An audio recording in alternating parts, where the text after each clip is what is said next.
আসসালামু আলাইকুম। ওয়ালাইকুম আসসালাম। বসো। বাবা, হুম। ও ঈশান, হুম। হ্যাঁ, সে তো দেখলাম। কি করো তুমি? আমি এলএলবি তে লাস্ট ইয়ারে আছি। ও, স্টুডেন্ট। তোমার উদ্দেশ্যটা কিন্তু আমি বুঝতে পারছি। জি স্যার।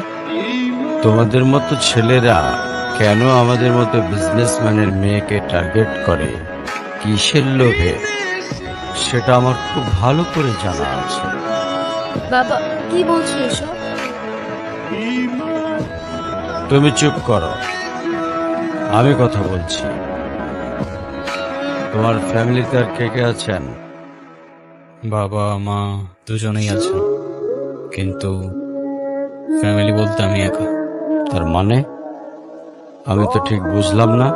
তারা আমার সাথে থাকে না, সেপারেটেড। ও, বুঝতে পারছি। তা প্রবলেমটা কার ভেতরে?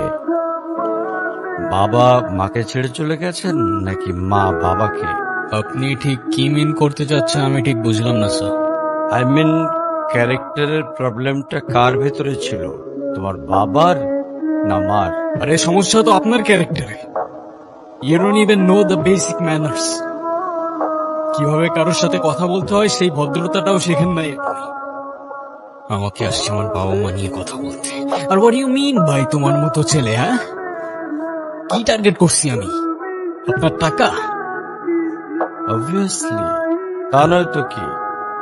আপনার হয়তো আমার ব্যাকগ্রাউন্ড সম্পর্কে ধারণা নেই স্যার। আপনাদের মতো সকল বিজনেসম্যান আমার বাবার অফিসের লাইন দিয়ে দাঁড়িয়ে থাকে। আমি এখানে আসছি শুধুমাত্র ওকে ভালোবাসি বলে, সেকেন্ড কোনো উদ্দেশ্য আমার নেই। তুমি তো একটা বেয়াদব। তোমার ক্যারেক্টার সম্পর্কে আমি খুব ভালো করে জানি। তুমি রাস্তাঘাটে মাস্তানি করো, আর তুমি কি করে ভাবলে যে তোমার মতো একটা স্কাউন্ডারের হাতে আমার মেয়েকে তুলে দেব? তো আপনার মেয়েরে কে বলছে আমার হাতে তুলে দিতে? আমি বলছি? বাসায় ডেকে আনছেন অপমান করতে। আপনার বাবা মাই তো আপনাকে ভদ্রতাটা শেখাইতে পারেনি। আপনি আসছেন আমায় জাজ করতে। বেরিয়ে যাও, এই মুহূর্তে আমার বাড়ি থেকে বেরিয়ে যাও। Get out! আপনি যদি মনে করেন আপনি চিৎকার করে আমাকে দমায় রাখতে পারবেন, then I can make more noise.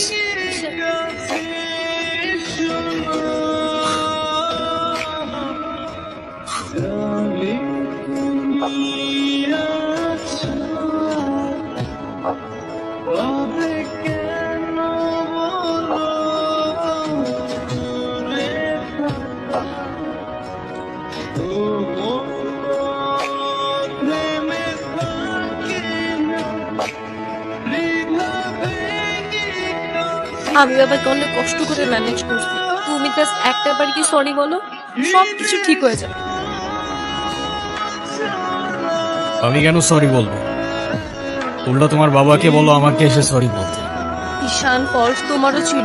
তুমি বাবার সাথে শাউট করছো, আর একটা সরি বলে যদি সবকিছু ঠিক হয়ে যায়, কেন সরি বলবা না? কারণ আমি সরি বলি না, আর বলবো না। বলছি তো বলবো না, ব্যাস। তোমার ইগোর জন্য না তোমাকে কিছু বলতে আমি ভয় পাই। সেদিন তুষারের সাথে যা করছো, তারপর থেকে তোমাকে কোনো কিছু বলার সাহস পর্যন্ত আমি পাই না। এরকম চলতে থাকলে দেখবে একদিন আমি চলে যাব। তো যাও না, তোমাদের আর কেউ আটকা রাখে নাই। রাখছি, আমি আটকা রাখছি। ঈশান প্লিজ একটু বোঝার চেষ্টা করো। তুমি বাবার কাছ থেকে একটা বার সরি বললে সব ঠিক হয়ে যাবে। আরে আমি সরি বলবো না ভাই, বলবো না আমি সরি। এটা কি তোমার শেষ ডিসিশন? এখন কি তোমার পেন আর পেপারে সাইন করে বলতে হবে নাকি? ঈশান, আমি যদি আজকে এখান থেকে চলে যাই, হয়তো আর কোনোদিন ফিরে আসবো না। আবে তো যাও না। কি আসতে বলছো তোমাকে? যাও।